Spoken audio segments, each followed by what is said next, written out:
Vous savez, les amis, ils ont une tactique. Les tactiques, c'est quoi? Les biens mal acquis.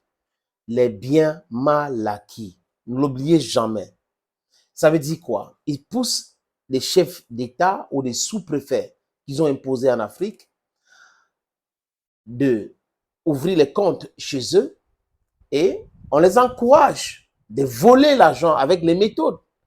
Genre, pourcentage dans telle structure et on met de l'argent là-dedans et les chefs d'État qui sont des valets locaux deviennent tellement riches. Et quand ils sont tellement riches, à un moment donné, avec la pression populaire, ils essayent de vouloir changer les choses, de mettre la pression. Nous ne voulons plus la double imposition. Il faut que vous payiez les impôts ici. Cet autre business, nous pensons qu'il faut donner à X, Y, parce qu'à un moment donné, même si vous êtes un brigand patenté, un psychopathe, les amis, vous allez penser un moment un tout petit peu au bien de tout le monde. Et là, comme ils savent que ils les ont déjà mis dans un boule, dans une boule, ça pose un problème à ces gens-là de se libérer. Oh, les hôtels luxueux, les voyages en jet privé, les avions personnalisés et toutes ces choses-là. Et comme ce gars, la plupart sont des cacistocrates, ils tombent dans ces pièges. Et là, bien mal acquis. Ah oui. C'est-à-dire que quelqu'un décide dans son pays que vous, votre argent que vous avez volé, parce que c'est lui qui vous a aidé à voler, qui est dans son pays, les comptes, les maisons que vous avez achetées, ce sont les biens mal acquis. Et il récupère tout. Il n'envoie rien dans votre pays d'origine. Non, rien. Il récupère tout. Après, c'est la justice et tout. Donc, il se comporte comme si nous étions dans la jungle. La loi du plus fort. Pour ceux qui ont lu un peu de philo, dans la République, je crois, Céphalus, Polémicus et Socrate étaient en train de discuter sur ce que c'est que la justice. Et maintenant, si on transpose la discussion dans la République entre Céphalus, Socrates et Polémicus, vous allez comprendre que c'est exactement comme ça. Pendant que ça, c'est le sophisme. Le sophisme pense que la justice, c'est l'intérêt le plus fort. Et toi et moi, qui sommes là, qui pensent à tout le monde, qui sommes des humains, des humanistes et autres, on pense que la justice, c'est quelque chose qui doit réglementer la société. Vous voyez un peu? Donc, you have two schools of thoughts. And these people are so corrupt to the point that when they allow you to be corrupt, they know that they allow you to be corrupt so that you'll be trapped by them. And then the day you want to say you are a free person, you want to speak freely, they will tell you, oh, shut up, be very careful, we have this against you and all that. Donc, c'est comme ça. Sinon, au nom de quoi la France et les pays occidentaux devraient nous parler des biens mal acquis? Mais si ces biens-là sont mal acquis, ils rapatrient les biens, ils envoient ça dans un compte populaire. Et ils investissent, ils peuvent venir, on a décidé d'investir les ONG et autres, mais ils ne font jamais cela. Donc, vous voyez que c'est leur méthode de mettre la pression sur les valeurs locaux. Mais ça prospère parce que vous avez des gens dans les pays africains qui passent le temps à penser que les intérêts est plus important que l'intérêt du peuple. Put that in your head. Mais ils font beaucoup d'erreurs. Et du mal au peuple, du mal à eux-mêmes. Parce qu'ils ne sont pas stables mentalement. À un moment donné, quand on commence à vous dire bien mal acquis, interdiction de ceci, interdiction de cela, vous êtes troublés. Et là, ils vont commencer à convoquer le peuple. Hein, le peuple, mon peuple me fait confiance. Mon peuple a ceci, mon peuple a fait cela. C'est exactement comme ça qu'ils se comportent, les amis.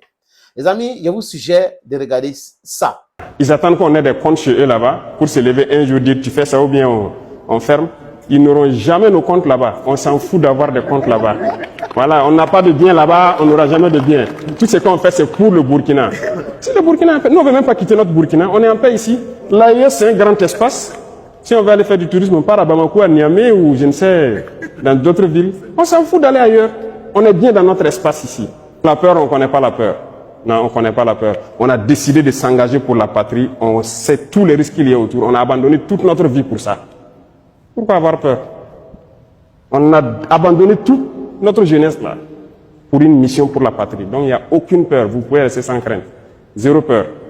Ça, c'est l'extrait de la sortie du président du Faso, Ibrahim Traoré.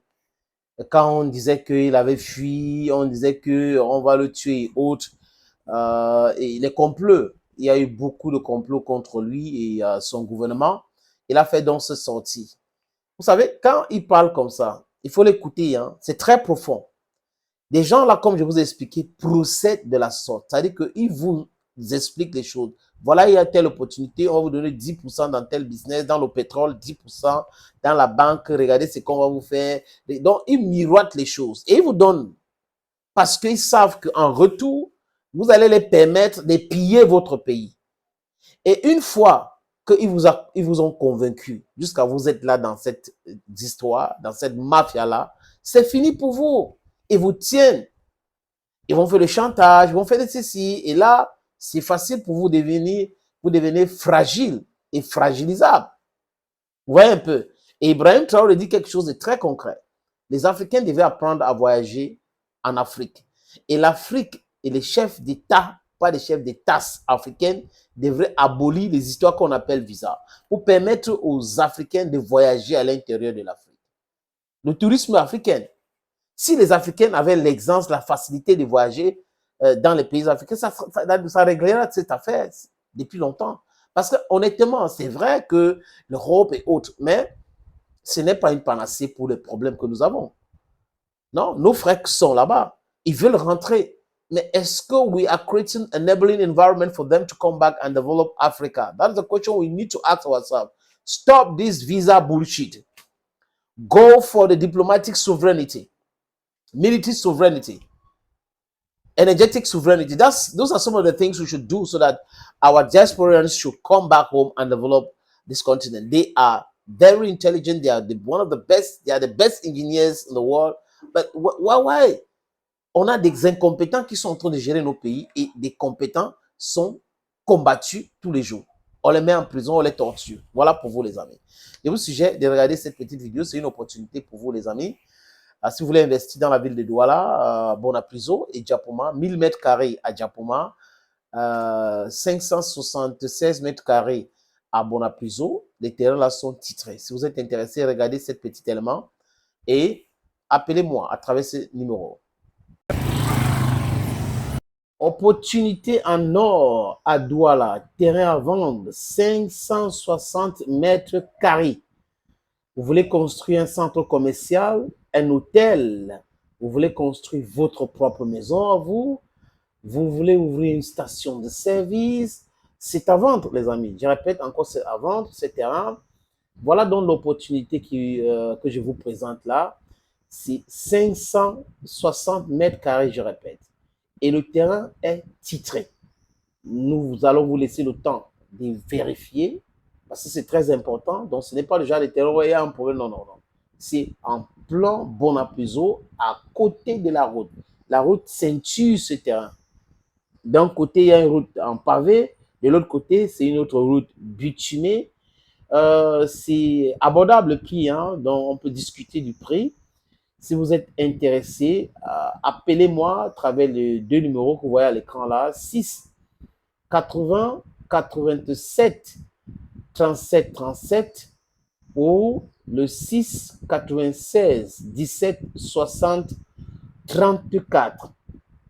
Et les numéros, le premier numéro passe sur WhatsApp, donc vous pouvez nous envoyer un WhatsApp ou vous nous appelez simplement. Et l'autre numéro, c'est uniquement par appel simple, les amis. Donc, voilà donc cette opportunité que j'ai décidé de partager avec vous.